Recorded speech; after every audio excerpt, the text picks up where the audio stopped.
Hello and welcome to another episode of the Bitcoin News Show right here on the World Crypto Network, people. Thanks so much for joining us on this Sunday afternoon. Again, we got lots to talk about. Another busy week. The price is up, so I know all you people are happy right now. I know I'm happy.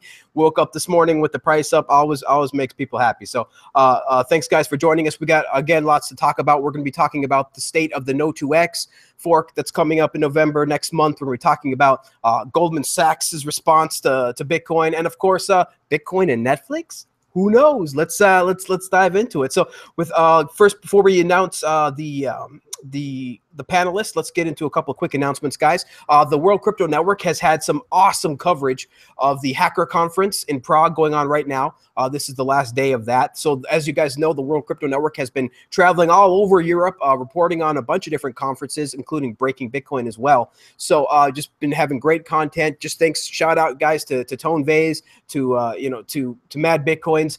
Those guys are all making it happen. And then Jimmy Song, of course, also had a presentation at Breaking Bitcoin. So that's been awesome, guys. Got to check that out. I will be at the BlockCon conference in LA on Monday. So definitely, if you guys are going to that, look for me around, shake my hand. I'll be there. Be more than happy to talk to anybody who wants to talk about Bitcoin.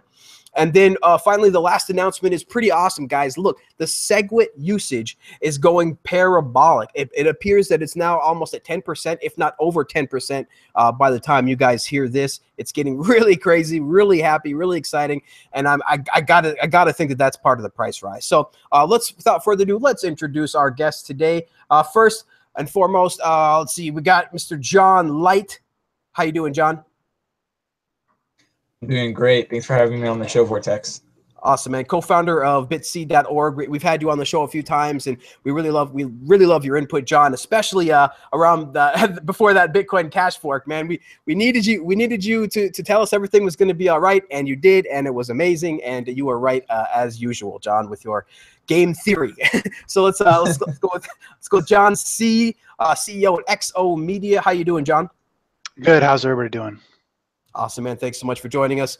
Then we got, everybody knows this guy. Oh, he just dropped out. Looks like he's having connectivity issues. So I guess we'll introduce the next panelist, Mr. Ansel Linder, host of the BitcoinandMarkets.com podcast. Ansel, how you doing? What's up, guys? Thanks for having me. Yeah, man, it's been a little while since I've had you on the call. So really, thanks. Really glad for you to join, Ansel. I've been enjoying your podcast, man, and it's been a crazy time in Bitcoin, and you tend to break it down pretty well over Twitter and your podcast. So thanks so much for that.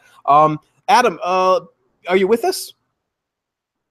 Nope, he's having some technical difficulties, it appears. So we tried to get Adam Meister, the Bitcoin Meister, on the show. We'll see if we can clear up his technical difficulties. So let's introduce the special guest then, guys, today, Mr. Alex Morcus, co-founder of Chain Code Labs, who recently did some investing into Mr. Peter Todd, I read today. So Alex, how you doing? I'm doing great. Thanks for having me on the show. Thanks so much for joining us, man. Really appreciate the work you're doing over there. I do love your tweets, so keep those up as well. No, thanks. You bet, man. I think without further ado, we can start the show. We got over 190 live viewers, which is keep going up and going up. I did have a little bit of technical difficulties today starting the show, clicking the wrong button for the first time in like over, I don't know, almost 2 years. Retarded. So let's go ahead and go into the first topic. First topic of the day, the state of the NO2X. Lots of news about the 2X fork lately, including bitfinex launching a 2X futures market, putting the B2X coin worth about 0.1 to 0.2 of Bitcoin.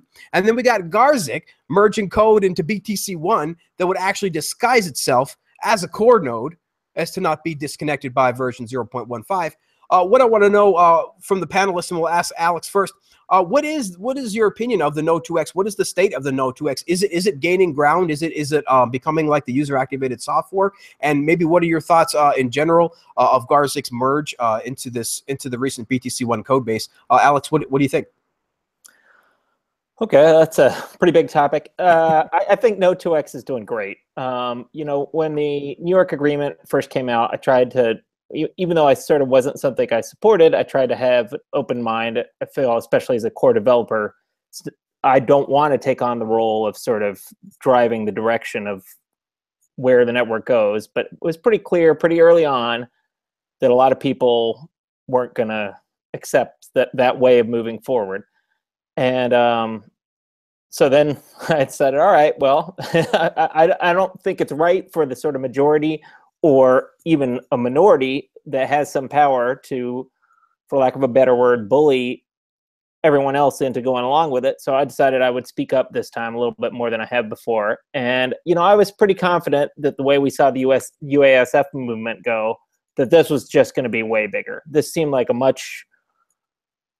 I don't want to say the UASF movement wasn't important. I didn't actually agree with it at the time, or at least with BIP 148, but I think it accomplished an important goal. But this, to me, is just a critical goal. And I feel like we're getting to see a lot of people speak up and stand up for what they think Bitcoin believes in. What they believe Bitcoin should be, I should say. You bet. So, Alex, let me ask you real quick. Did your company sign the New York agreement at all? No, of course not. But we wouldn't sign any agreement like that, even if it was something we agreed with. We just don't think that's the way any kind of consensus changes should be happening in Bitcoin.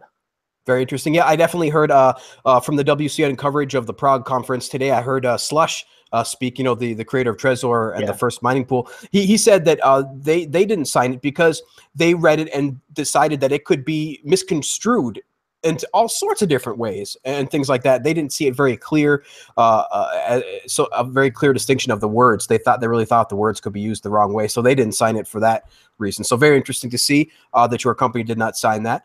So thank you, first of all, for that. That's really great. We understand that open source consensus, free open source software is not developed in backroom board meetings. It's not dictated in backroom board meetings, and it's up to the people and the users. So let's go with John Light next on this. John, with the conversation so far, what are your thoughts as well as the NO2X? Well, I actually have a quick question for Alex, and the answer might not be too short, but just interested in hearing his thoughts.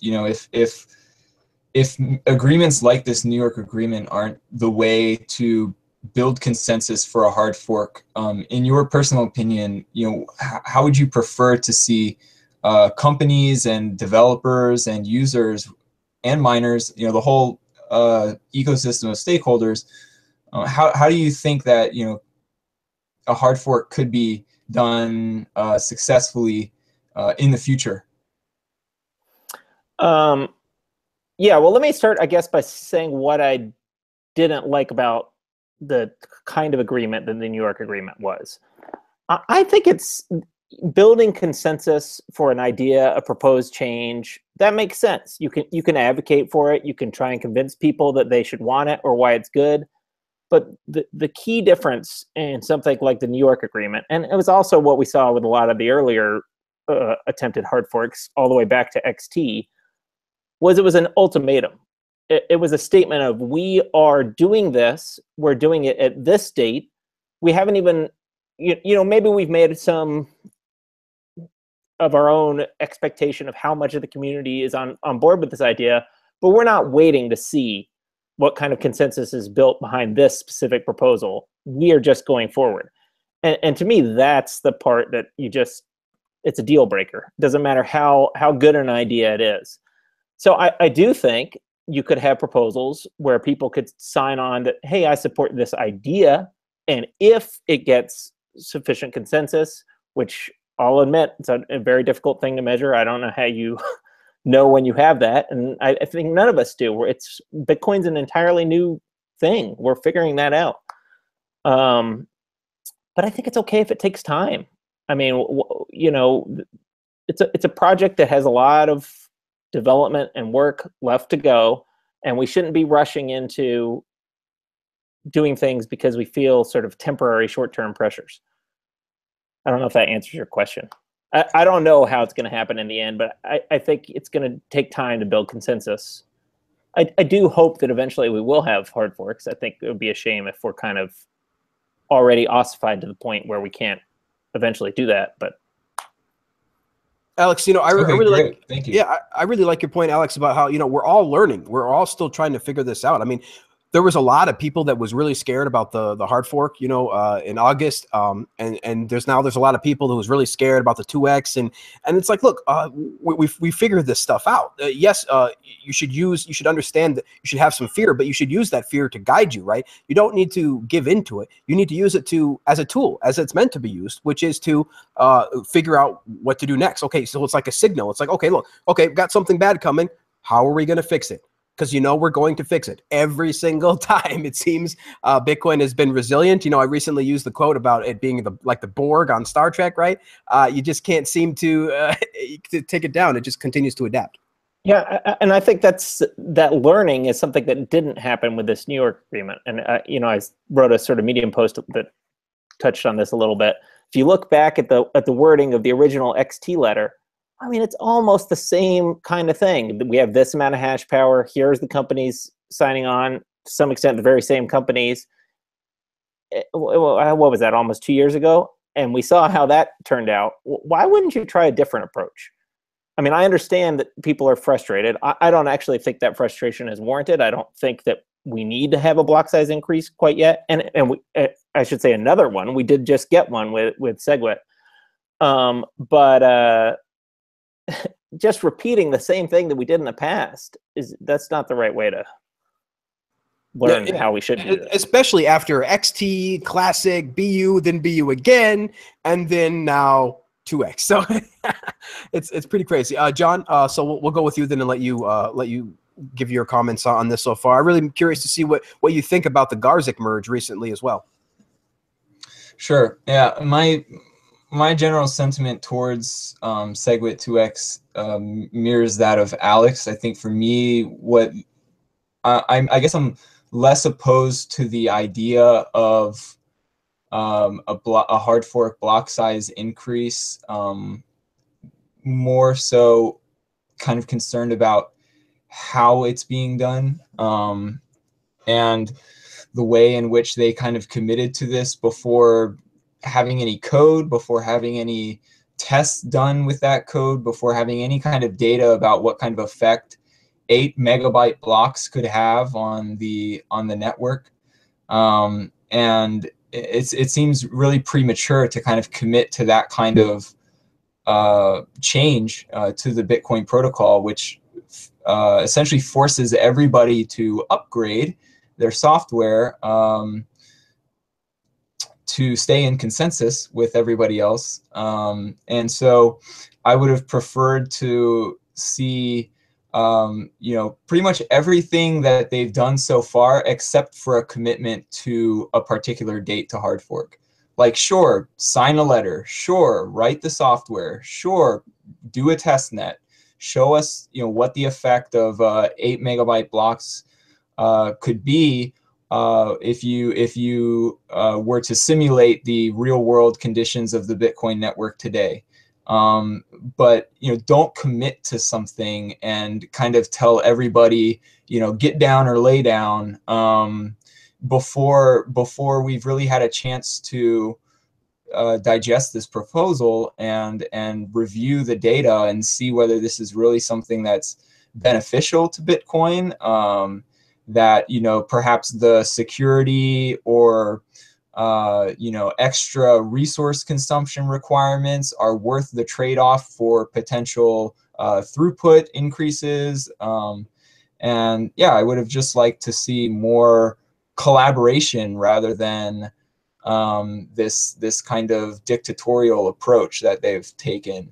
And with regards to the recent code merge into the BTC1 code base that you're referring to, this is essentially a change that would kind of make BTC1 nodes look like any other core nodes to their peers, which will kind of break some changes that Bitcoin Core made to disconnect from those nodes to prevent some sort of disruption during and after the hard fork.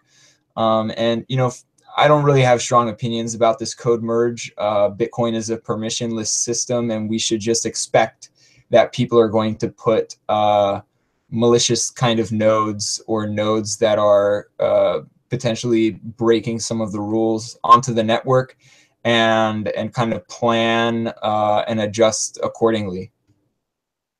So real quick, John, let me ask you then, even though those BTC1 nodes are spoofing, for example, to be looking like core nodes, if they, for example, tried to produce something that was like a 2 megabyte block or just something invalid that core already doesn't agree with, their blocks would get invalidated anyway, right? So it's almost their blocks are going to get rejected by core nodes if core does not adopt Segway 2x changes before the hard fork. Yeah, so even if they are, spoofing core nodes, it really doesn't matter a whole lot, because if they produced anything invalid, the 95% of the other core nodes would go ahead and just reject their block, right? Well, I do recall that core added this change that would disconnect BTC1 nodes for a reason. Perhaps Alex can kind of elaborate on those reasons with more technical detail. Yeah, I'm happy to. There's already logic if someone gives you a block, relays you a block that's invalid to you, for you to either disconnect or ban them. And there's a couple of different circumstances, but it'd sort of be one peer at a time, because you get a block from one peer, then you're not going to request that same block from another peer because you already know it's invalid. But really, so you would eventually become disconnected after the fork point from all the 2x peers. But really, the issue why Core made their change to start making those disconnections early was because you don't want the topology of the network to just change drastically as soon as the fork happens. What happens if you're a core node and all of your peers are 2x nodes? And let's say the 2x chain gets blocks at a much slower rate than the core chain, just hypothetically. You might miss several core blocks because you're not connected to any core nodes. You get a 2x block, you disconnect that one guy, you reconnect to another guy. What if that's a 2x node? I mean, you could be in a bad situation where you don't have any good peers after the fork happens. So I don't. There could be like temporary partitions almost. Yeah. And I don't really understand why this was considered an attack. I mean, I could see why if all of a sudden all the nodes on the network weren't connected to the 2x nodes, and they were like, oh, well, we don't have that very many, and we're all trying to mine on the same chain temporarily, but we're nowhere near that situation. I mean, still 15 nodes are much smaller than 14 nodes, and all you need is a few to bridge between, and only the 15 nodes had this disconnect logic. And actually, it's the BTC1 nodes that are going to suffer more from this, because they're such a small portion of the full node network that they'll find it harder if they all end up with peers that are only core peers.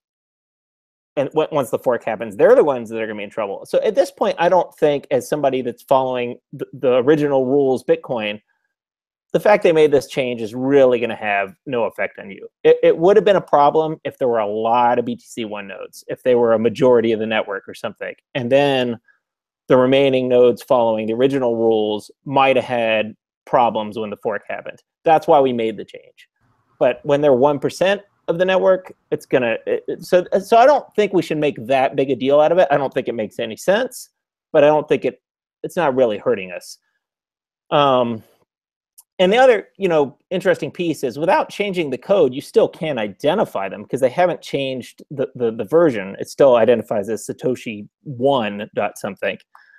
But that's just not something we use to do any disconnecting or anything. Sure.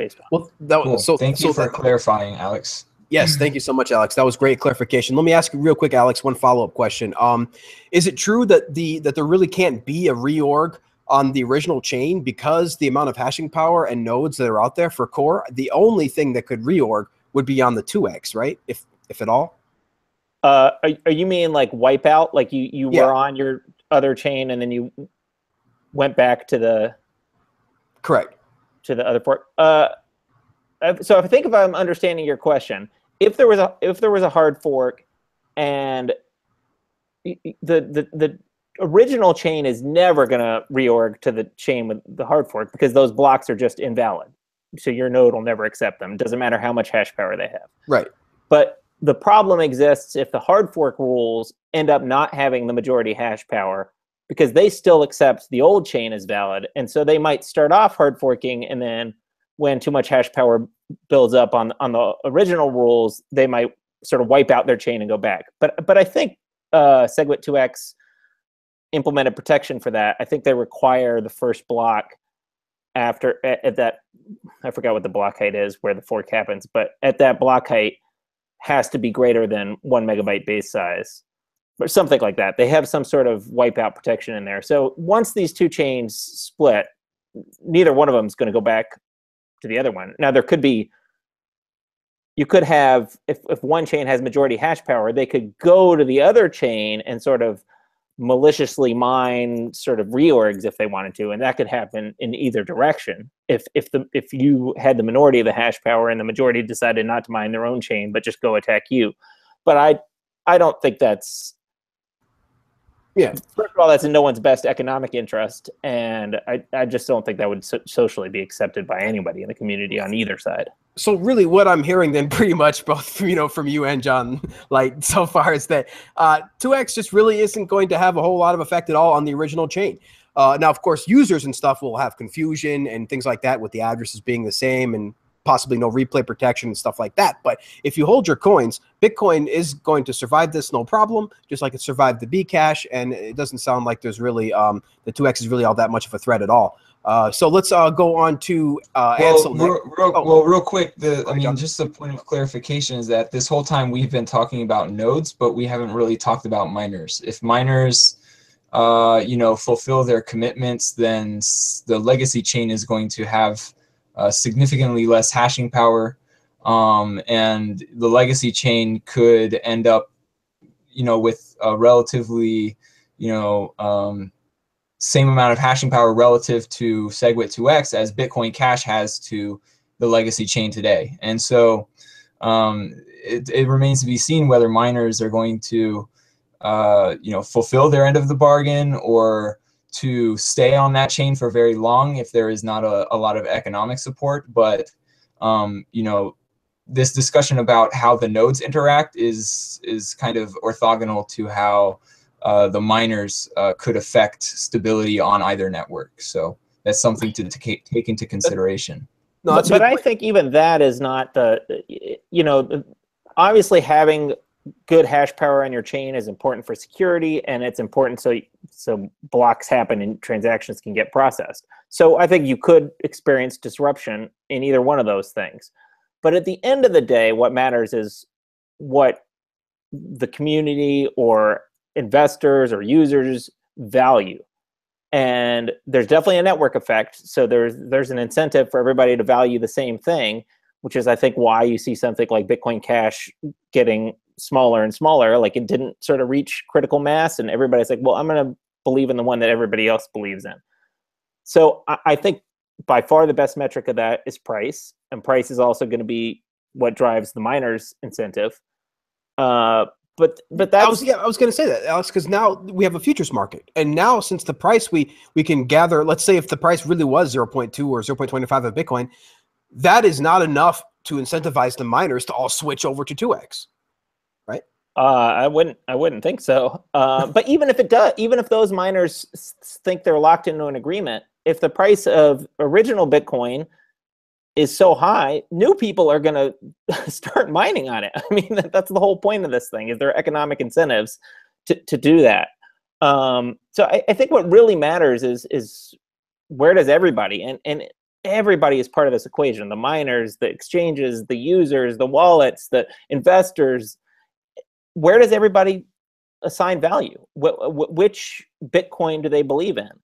And, I think it would be unfortunate if the fork happened and we're not really clear, and it's still sometimes this one, sometimes that one. That's why I think a futures market is great. It gives a little bit of insight to everybody beforehand where people assign value.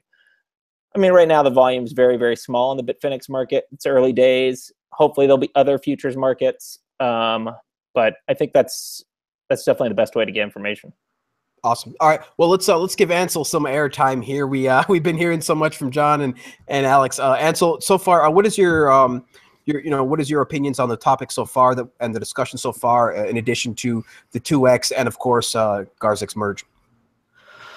Well, following on with what Alex and John were saying, is this is not new to us. This is Alex specifically said, XT and Classic and all these things seem the same.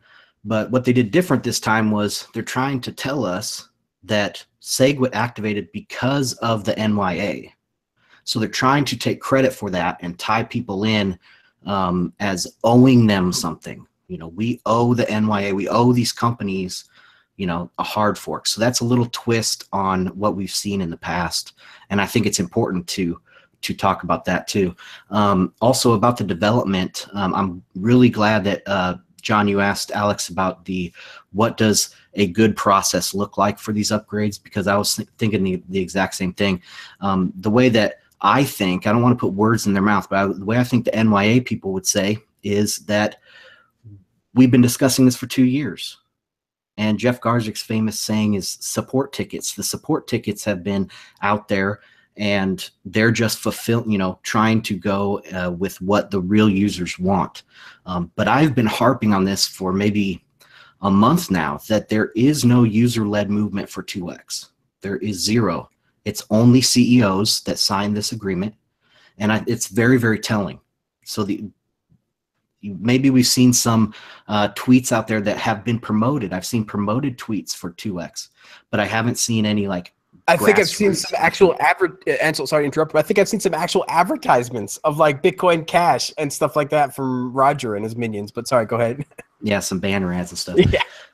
So yeah, I'm just trying to hit some of these the rhetoric that people are using out there. And the last thing is the futures market. I think it's great. I don't know how much volume we'll ever see on that. But I do expect a pump when they add replay protection, because I do expect them to add default replay protection. So that's all I have about this topic. Awesome. Yeah, I mean, it seems like if they want to survive at all, they have to add some damn replay protection, or else it's just going to be a complete own, right? I mean, just there will be absolutely zero incentive to hold any of the 2X coin if it doesn't even have replay protection. Now, if it has replay protection, okay, then maybe some 2X advocates, like some CEOs, maybe want to hold a little bit of that as an altcoin, just like Bitcoin Cash and things like that. But it just seems absolutely ridiculous to launch it completely without replay protection. So we'll go with John C. Next on this. What is your opinion so far, John? Sure. I think that, Alex was describing what might be a better process for these companies to have used. And I think they'd argue that they did use that process. But what happened was nobody agreed with them when they decided to continue anyway. And that's always what happens with these forks, is like Classic and XT, is they just decide, we're right and we don't care if everybody agrees because they're wrong. I think that's obviously a shitty way to go about things. And I think we have to ask ourselves, why is it that CEOs want this and why not users?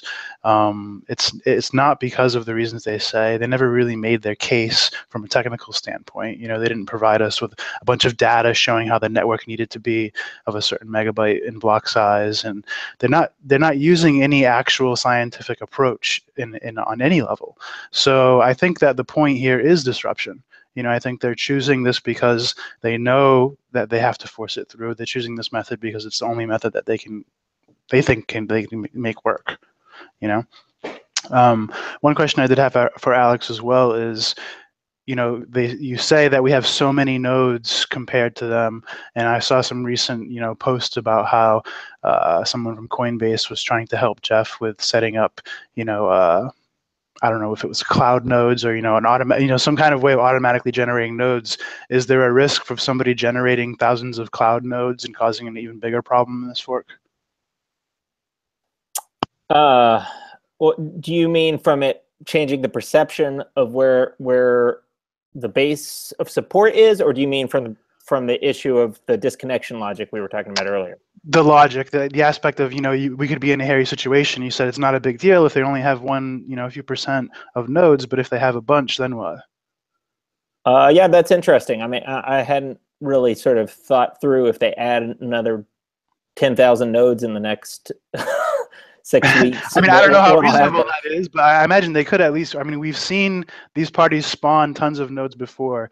We've seen, you know, we can't attribute it to them, but we've seen somebody generate tons of spam to the network before. So we know that there are parties out there willing to do things to affect the network congestion. Yeah, I mean, I think that would be bad. I don't know off the top of my head how bad it would be, but in the end, I think the network is going to be resilient to things like that. But you just might have periods of disruption. You might have periods where your node's not connected to the right thing. It's not ever going to give you the wrong answer. It's not going to ever think that a block is valid or transaction existed that didn't. But it will maybe be behind where the rest of the network is if it's got trouble connecting to other valid nodes. Mhm. I don't think, it doesn't seem really likely to me that you're going to have that many of these VPS nodes spun up. And these VPS nodes really don't serve much of a purpose. And a node is for you.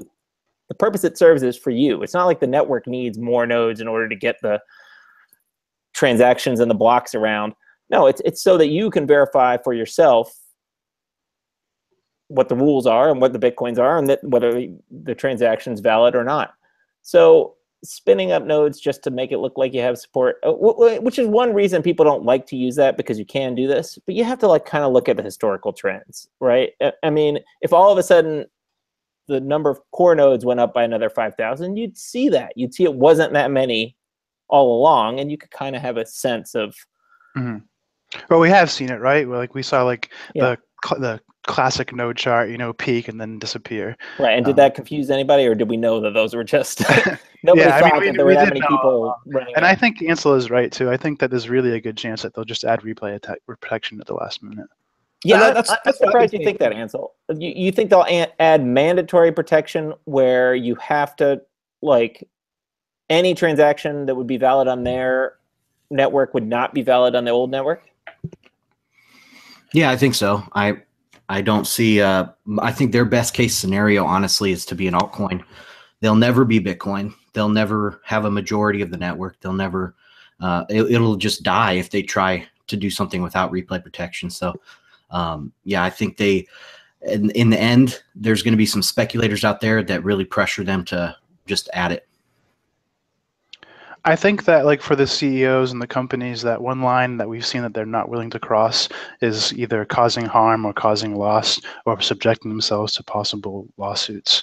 And I think that, you know, a lot of the leaving out replay protection and being confusing about what ticker they're going to use, or like trying to hot swap saying this new fork is the old Bitcoin and the old ones just don't exist. All these things are going to be very risky from a legal standpoint. So I think that, you know, adding replay protection might be something that the actual signers force the developers to add. And that's what I feel. That's what I've been kind of saying for the past couple of shows, that that I believe that at the last minute, even if it takes, there will be something added. Because I mean, if they don't add it, we have a nice list of people who to sue, right? Like we have a nice agreed upon signed list of which people to sue if this kind of stuff causes too much chaos without replay protection. So like you said, John, I really like that. You know, I mean, these companies, what we've seen from them and the CEOs is that they will do whatever it takes to not get sued, right? To not get freaking sued. And so I really think that they're gonna figure this out. They're gonna realize it, and they're gonna wait till the very last minute. Bam, it's gonna be added, you know, and then everything will be just dandy. It'll be just another altcoin, and then people will sell their 2x, get their free money, and then we'll move on to the next thing. So very interesting information so far, guys. Thanks so much for your input. I think we can move on to the second topic if anybody else has anything else to say on this one.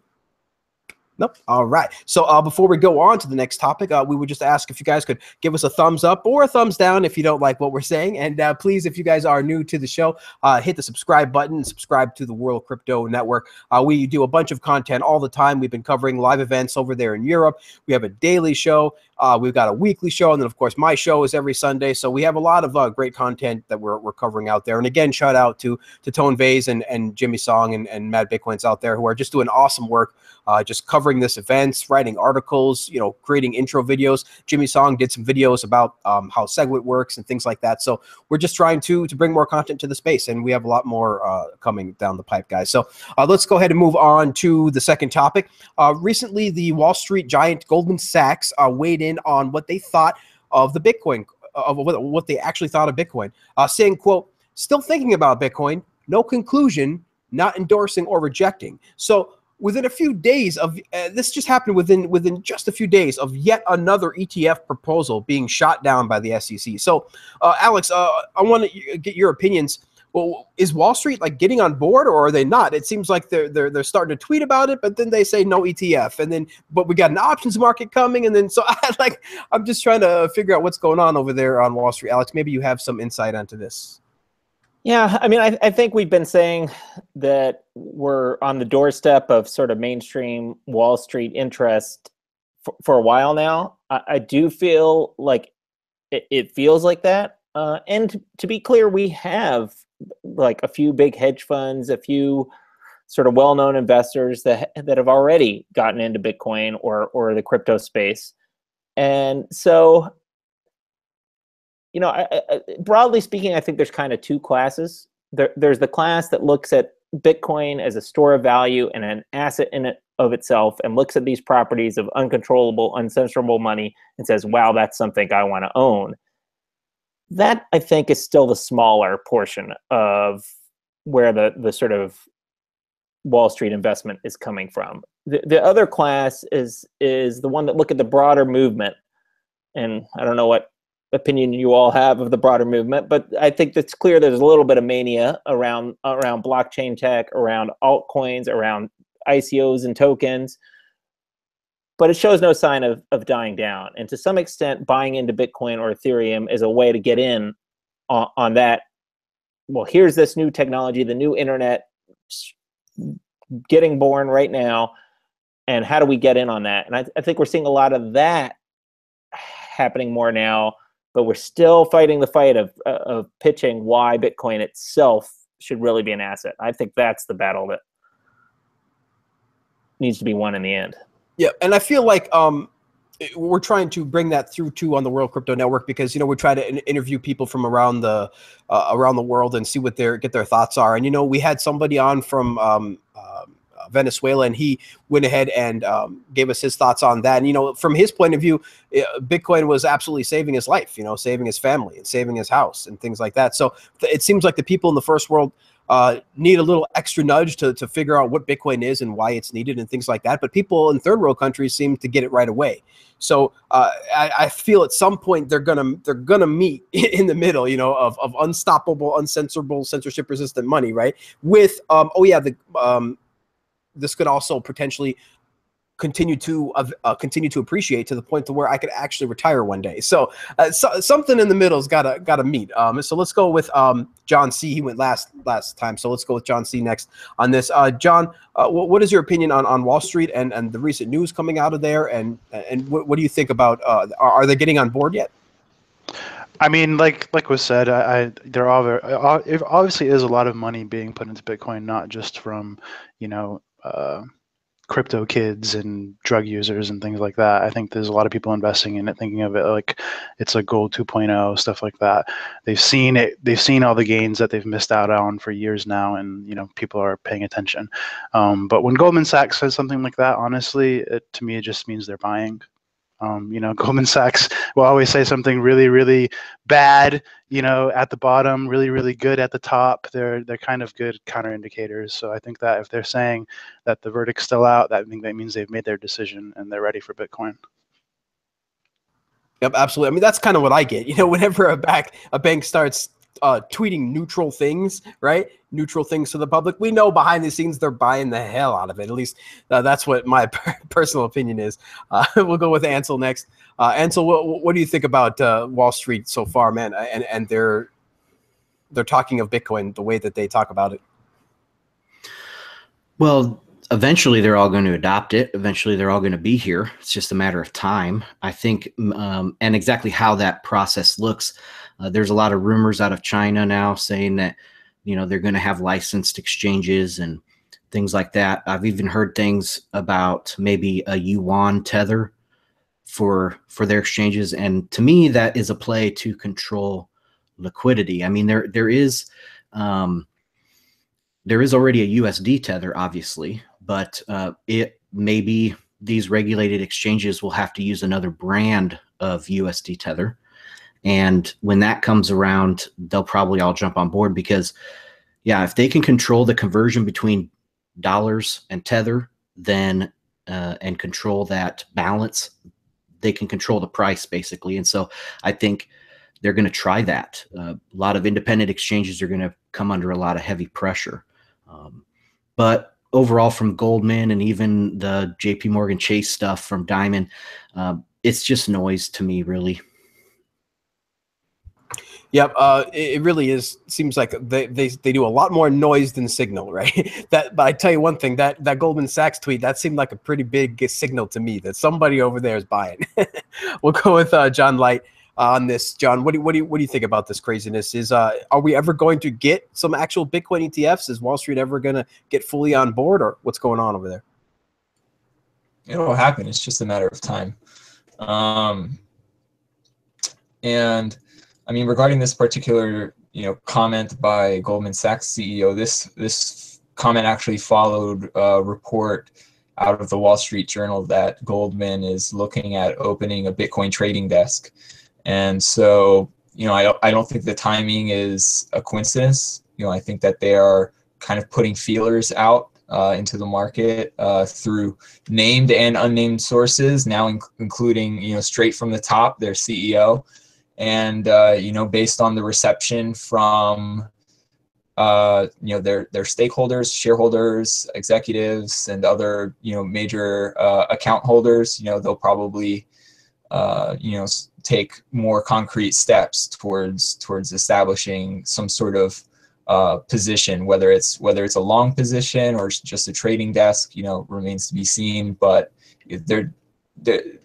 as crypto as an asset class continues to gain momentum, legacy financial institutions are going to have to get on board, or else lose out to competitors that move faster and take advantage of this new market. So to me, I see it as an inevitability. It's a question of when, not if.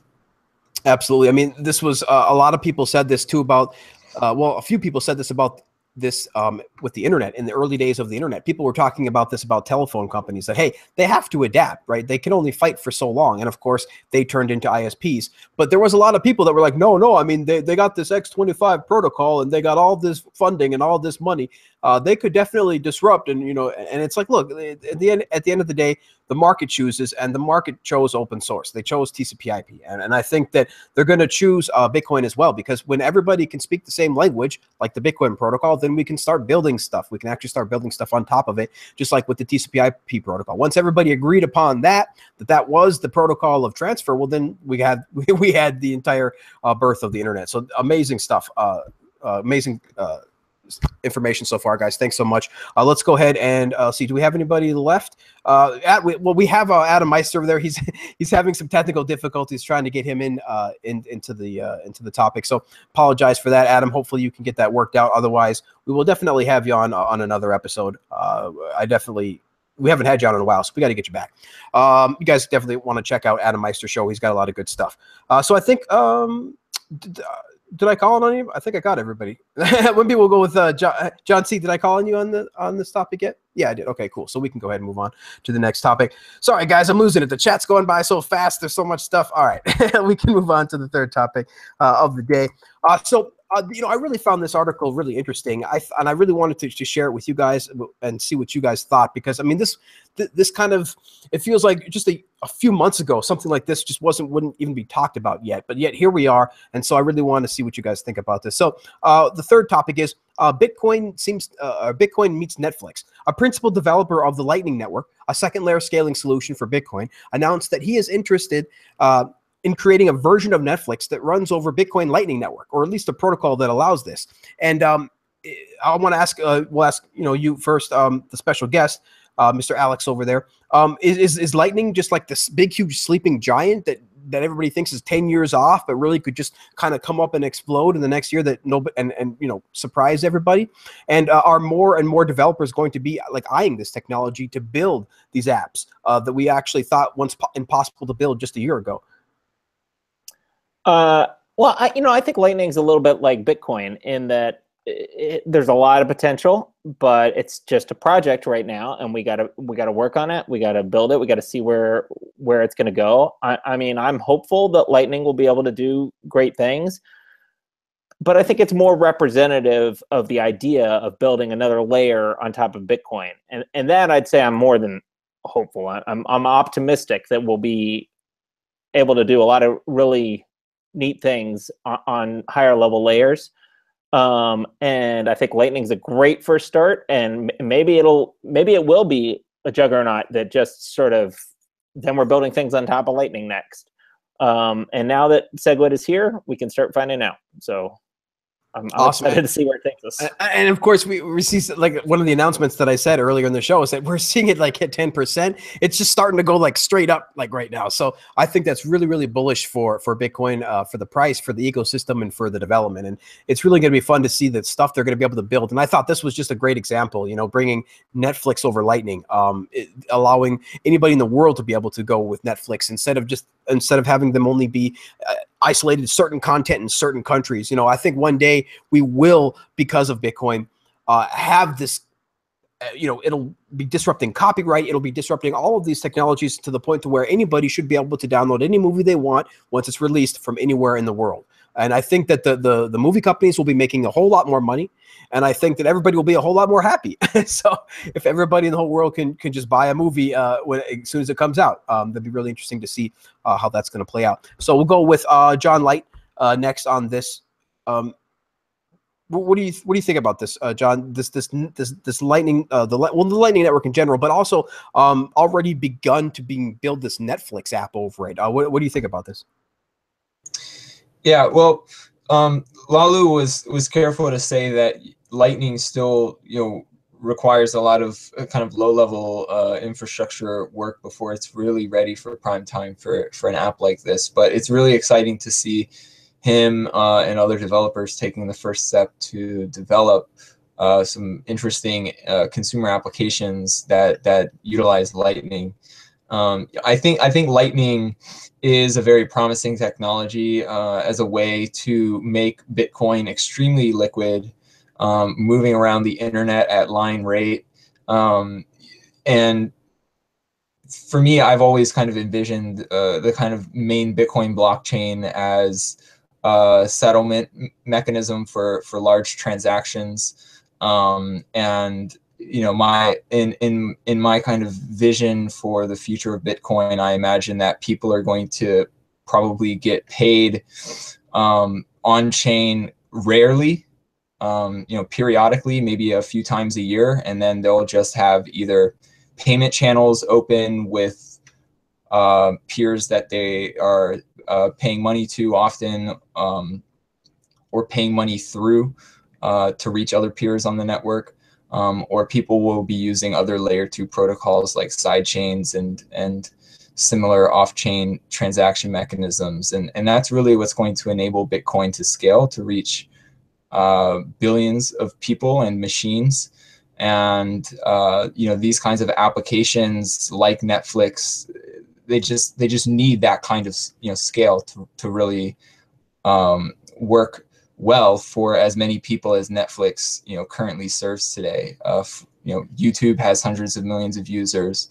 Netflix has over 100 million subscribers in the US. So, you know, to serve that kind of audience on the main Bitcoin blockchain is just completely infeasible anytime within the next few decades, if ever.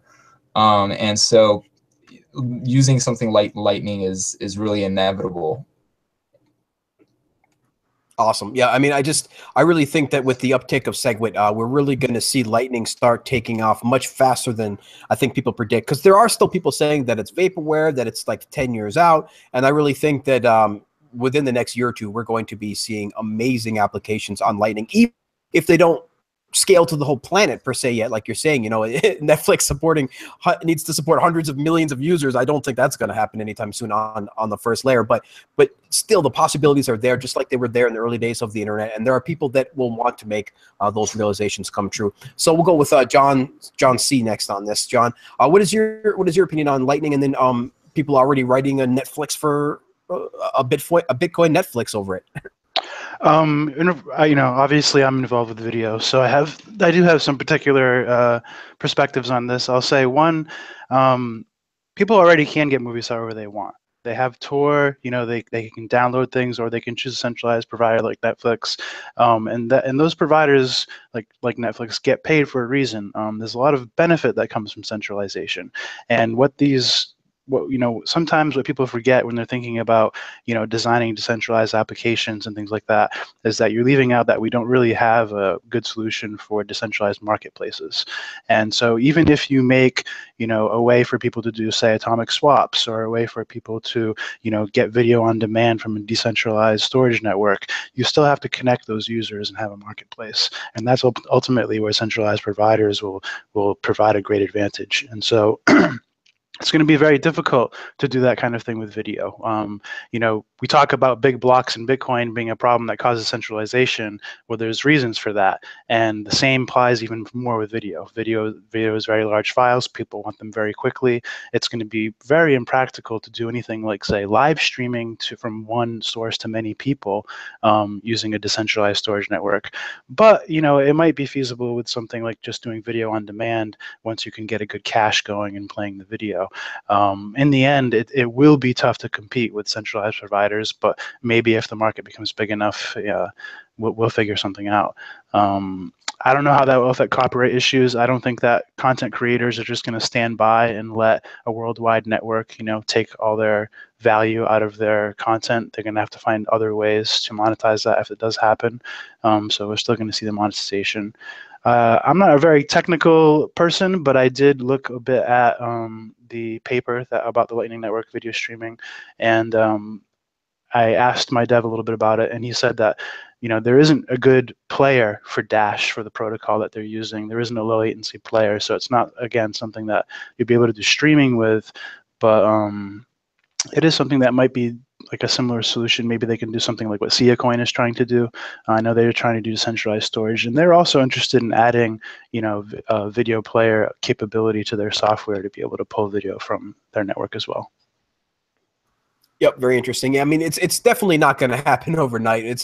It's going to take decades. I mean, Bitcoin is going to play out over decades, and it's going to revamp political, you know, politics. It's going to disrupt copyright law. It's going to disrupt all of these things, especially media. So I really think that you know, it's important for people to understand that this is coming, but this is going to play out over decades. So, but very interesting stuff. It's never been a more interesting time to be alive, guys, if you ask me. But very interesting stuff. So we'll go with Ansel finally on this topic. Ansel, what do you think so far about Lightning and the discussion so far? Well, yeah, Bitcoin Airlog there made some great points. I was anxious to see what he would say because I knew that he was kind of in a business that was related to this. So, yeah, I'm not very technical either, and the most that I know about Lightning is you know, the talking points about it and some of I mean, I can understand the concepts, but I don't know exactly how all the stuff works in there. I was really excited when I saw some tweets by Roast Beef about the topology and Jack Mahler's about the topology of the network and how it's not hub and spoke. And they said something about private networks or that private relays are not discoverable. And that kind of got my gears turning about private Lightning networks, how that, I mean, there's so many new applications that might be built on top of Lightning. I definitely think that it will be worked on heavily over the next 2 years or so. But this Netflix stuff, man, probably 10 years out or more. There's just not that many adopters to use it. It's kind of a replacement for the traditional advertising or buying a video or something, because like John said, you can already get access to all these movies if you want them. So yeah, it's going to be a big uphill battle for that that type of content. But I'm excited to see what happens. And also, I'm glad that SIA was mentioned, and maybe like storage and some other altcoins that have tackled some related problems, because again, all these altcoins act as test beds for Bitcoin, and we can see as now we're getting layer 2. Now they're test beds for layer 2, and it's just a synergistic effect back into the reserve currency of Bitcoin. I think you're right that it could take some time. I mean, even right now, the internet itself is still trying to figure out video delivery. Where they announced a few months ago that they're going to retire Flash permanently, and right now, Flash is the absolute best way to get low latency video live. So that means that sometime in the next couple of years, that there's a whole new protocol is going to have to take over for majority, and that's just the regular internet. Never mind decentralized Lightning Network, video delivery. Fascinating stuff, man. I keep trying to tell everybody, it's early days out there. It's early days, even really for the internet. I mean, this thing, the actual commercial web's only been around since '95. I mean, television has been around for over 70 years. So we have a lot of cool stuff to figure out. A lot more billion-dollar businesses will be made, and probably the first trillion-dollar, CEO is going to definitely be in crypto. So a lot of crazy stuff coming down the pipe. Does anybody else have anything to add to this one before we close it out? Okay, very cool. So guys, thanks so much for joining us. We had a great time, lots of great insight, lots of good technical stuff from Alex. Really appreciate that. We had over 530 viewers there, I think, at the peak, over 500 viewers now. So thanks again, guys, so much for joining us. We'll go with the outro and find out where we can find out more information about these amazing people. Mr. John Light, tell us, where can we find out more information about you? Sure. My personal website is lightco.in. That's lightco.in. And you can see my Twitter handle in the lower thirds there. It's at Litecoin. And if you're interested in following my project, I have a project called Bitseed at bitseed.org. That's BITSEED. We build plug-and-play Bitcoin full nodes. And awesome, and it really is a great product too. I mean, I recommend everybody check it out. If you guys, it's great for even non-technical people. I mean, you just plug the thing in and go. It really is a pretty great product, John. So keep the good work up on that, guys. Got to check it out. Bitseed.org. John C., where can we find you, sir? I am Bitcoin Errorlog on Twitter, and my project is exotica.tv. And I just want to mention that in about 45 minutes or so, I'm going to do a talk with Vinny Lingham about Segway 2X live as well. Awesome. So you guys got to check that. Yeah, definitely send me the link to that, or tag me on the Twitter so I can retweet that, and also pop that link in the show notes too. Ansel, where can we find you, sir, besides, of course, bitcoinandmarkets.com? Yeah, bitcoinmarkets.com. Also on Twitter, obviously, you can see my lower third there. I try to do 2 or 3 shows a week. And also, if you want to support independent media, I know you guys have a Patreon thing, but guys, support people on Patreon that you enjoy their content in Bitcoin. And I have a page for that too, and you guys can find it if you're interested. Yeah, absolutely. Patreon has just been great. I mean, I don't personally have the Patreon. It's actually Mad Bitcoins who runs that for the Real Crypto Network. But I mean, I have at least a half a dozen people that I'm supporting on Patreon for different content creation and things like that, things that I believe in. And it just, man, it's just a great way to help people out. And of course, because, it is early days for Bitcoin, so not everybody has a QR code and an address yet, and so until then, Patreon has just been really great just to directly connect with people, directly support them. You can charge whatever you want per month, per video. It's just great. I can't recommend it enough. I actually tried to get a few musicians, people who produce some content on YouTube to try to get into that, and they haven't yet. I'm like, what the heck? Let me give you your money. But it's all right. So then let's go finally with Alex Morcos. Alex, where can we find out more about you? Okay, you can follow me on Twitter at MorcosA, and I mean, we have a website, chaincode.com. I don't think we've announced it yet, but in February, we're going to run another hacker residency program where we invite a few people to learn either how to become a Bitcoin protocol developer or to learn sort of about a lot of the issues associated with that. So stay tuned to find out more about that. Awesome, guys. And of course, I'll have the Twitter accounts for all of these guys in the show notes. Looks like Bitcoin just went over 4,600 on Stamp, so it's going to be a good weekend. Mr. Tone Vase is definitely predicting the next week to be all upside, at least a couple more weeks of upside as we head into November before the 2X fork, which I'm sure will be some kind of dip around that area. But hey, if we're dipping from 6,000 to 5,000, I don't think we're going to care very much. So, guys, thanks again so much for joining us. We will be back again next Sunday, every Sunday at 12 p.m. Pacific, right here on the World Crypto Network. Those sound effects brought to you by me. Thanks, guys. Until next time, keep talking Bitcoin. Thank See you you later. Bye-bye.